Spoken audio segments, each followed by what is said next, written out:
Bener nggak sih kalau gatal pada perut saat hamil itu karena rambut bayinya numbuh? Simak video berikut sampai habis.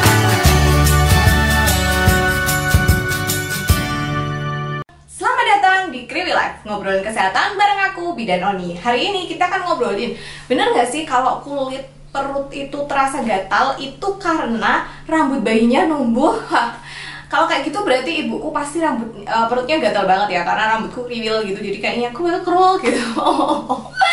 Nah, hari ini kita akan ngomongin soal itu gitu ya. Dan biasanya itu gatal-gatal pada perut itu dirasakan ketika sudah memasuki trimester 2 akhir menjelang trimester 3 gitu ya. Jadi biasanya di bulan ke-6 lah, 24 mingguan ke atas itu mulai kadang-kadang perutnya terasa gatal gitu. Dan kadang hasrat untuk ingin menggaruknya juga sangat besar. Walaupun konon katanya kalau misalnya gatal terus digaruk nanti akibatnya bisa jadi stretch mark, apalagi kalau garuknya pakai sisir gitu ya misalnya. Nah, bener nggak sih itu bisa menyebabkan stretch mark?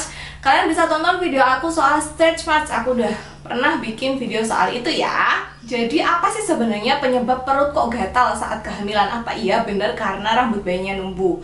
Sebenarnya bukan karena rambutnya bayi numbuh ya, tapi karena bayinya bertambah besar sehingga akhirnya uterusnya semakin besar, sehingga akhirnya mau nggak mau nih kulit yang ada di perut kita ini melar. Dan ketika kulit kita ini melar tapi dia kurang moisturizer, tidak lembab alias kering, itu jadi akhirnya kulitnya retak-retak dan itulah yang bikin gatal gitu. Jadi ibarat kata kulit kita ini kalau kita tambah gede, entah itu karena hamil atau berat kita naik, itu biasanya dia akan melar. Dan kalau kulitnya ini tidak cukup terhidrasi alias kering kerontak, maka dia akan menimbulkan rasa gatal yang tidak nyaman gitu. Jadi memang penyebab utamanya adalah karena perut kita membesar gitu, kulitnya melar gitu, jadinya gatal. Gatal-gatal pada area perut ini sebenarnya adalah hal yang normal dan memang umum sekali dialami oleh ibu hamil gitu ya. Makanya sampai ada mitos bahwa itu karena rambut bayi numbuh. Nah, kapan kita harus cemas dan khawatir? Yang pertama, kalau misalnya gatalnya itu diiringi ras, ada bentol-bentolnya merah gitu ya, dan biasanya gatalnya menjalar, itu mungkin aja kalian mengalami PUPPP. Aku juga sudah pernah bikin video soal PUPPP ini, kalian nanti bisa nonton setelah nonton video yang ini. Siapa tahu gatal kalian itu memang PUPPP, bukan sekedar kulitnya melar.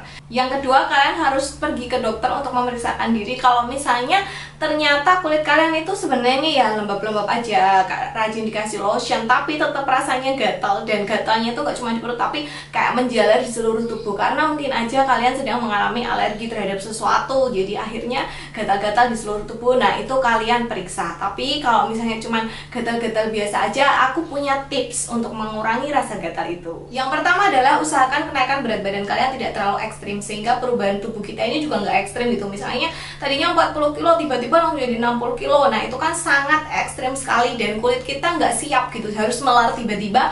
Akhirnya itu resiko untuk mengalami stretch mark dan gatal-gatal ini lebih tinggi gitu. Jadi cobalah menjaga berat badan supaya kenaikannya itu tidak terlalu ekstrim. Yang kedua adalah jangan digaruk.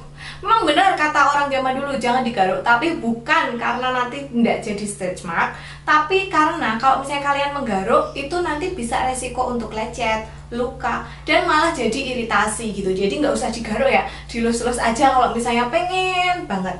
Dan yang ketiga adalah kalian kasih moisturizer. Sekarang tuh udah banyak banget krim yang memang khusus untuk ibu hamil, untuk area perut. Nah, biasanya mereka itu ada bahan-bahan atau kandungannya yang memang akan memberikan kelembapan ekstra, misalnya sea butter, cocoa butter gitu. Jadi ada butternya dan itu biasanya memang lebih lembut daripada lotion-lotion yang ada gitu. Jadi pilihlah moisturizer yang memang khusus untuk ibu hamil karena pasti bahannya aman.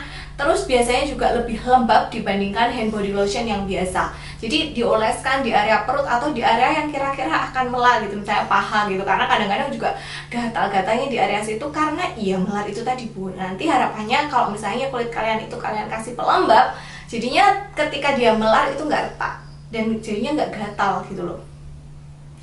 Yang selanjutnya adalah menjaga nutrisi dari dalam. Jadi usahakan jangan dehidrasi. Jadi kebanyakan penyebab stretch mark Dan penyebab gatal ini karena kulitnya itu memang kering gitu loh, jadi kering kerontang gitu, akhirnya retak dan gatal. Nah, jadi salah satu pencegahnya ya kalian harus banyak minum gitu ya, supaya tubuh kita ini nggak kekurangan cairan. Dan sebenarnya ini nggak juga pas hamil sih gitu. Kalau kalian pengen awet muda, banyak-banyaklah minum air putih supaya kulitnya ini sehat, glowing, bercahaya kayak gitu. Yang selanjutnya adalah kenakan pakaian yang nyaman. Terus jangan berada di tempat yang terlalu panas, karena itu akan bikin tambah gatal. Percayalah, itu akan bikin tambah gatal. Apalagi kalau misalnya kita keringetan gitu ya, terus pori-porinya tersumbat, nah itu nanti tambah gatal. Jadi usahakan kalian selalu berada di tempat yang sejuk, pakai pakaian yang sejuk gitu. Jangan panas-panasan, jangan berkeringat. Misalnya kalian habis olahraga keringetan, ya langsung ganti baju gitu. Dan yang terakhir adalah kalau misalnya gatal-gatalnya itu sangat mengganggu sekali, bahkan mengarah ke PUPPP, ya sebaiknya kalian periksa ke dokter. Nanti biasanya dokter akan meresepkan salep untuk mengurangi rasa gatal-gatalnya. So, kesimpulannya adalah gatal-gatal pada perut saat hamil itu wajar, dan penyebabnya bukan karena rambut bayi yang menggelitik dari dalam gitu ya, karena rambut bayi nggak bisa nembus uterus, nggak bisa nembus kulit ya Bu. Itu karena memang peregangan kulitnya, dan itu sangat normal sekali.